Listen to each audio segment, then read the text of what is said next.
Avenue, ayan, pero yun nandun tingin ko, hindi, may number pa din yun eh. Tingnan nga natin mga kababayan kung may number ito, naglalaki ang puno sa may Marcelo H. Del Pilar. Kung kasama ba ito sa kanilang tatanggalin. Kasi kung kasama pa ito, sayang na sayang mga kababayan. Ito sa may Marcelo H. Del Pilar.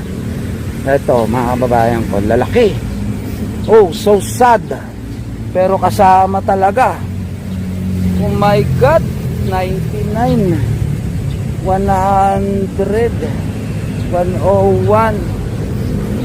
102. How sad naman, Marcelo, mawawalan ka ng punong kahoy.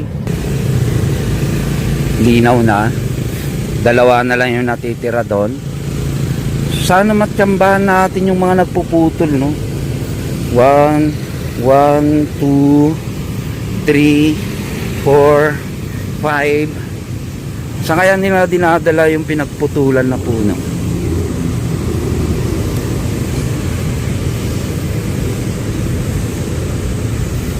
Ito, meron pang ang laki ng troso, naharangan ng tolda para hindi halata. Yan na siya mga kababayan, alakan na, kinalbo na ang Osmeña, ang Marcelo H. Del Pilar. Samantalang dati pag nandito tayo, makikita mo yan, puro puno kagaya ng mga yun, malalago na puno. Ngayon maliwalas na mga kababayan. Masasayang din sir, kasi sa tagal na ng mga yan, malaki na naitulong niya sa mga taga Maynila, lalo na sa mga matatanda, napapadaan, napapapasyan, sisilungan. Eh ngayon, gagawin ng skyway, mapuputol. Kahit sino. Sayang, no? Kaya dinadocument na natin mga kababayan ko, dahil pag naitayo na ang skyway, wala na yung old Quirino Avenue.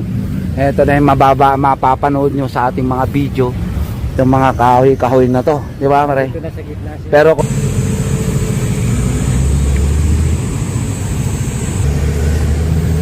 welcome kayo sa Manila. Baka malibago kayo ha. Wala na yung mga malalaking puno sa may Quirino Avenue. Maliwalas na.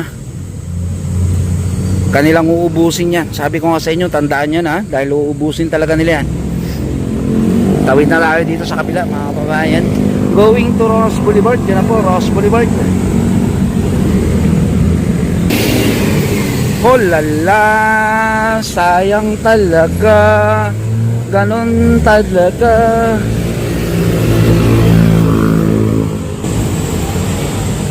Ito kailan lang nila kinabit, binakbak na naman. Tinanggal na naman yung cover. Ina-upgrade nila mga kababayan.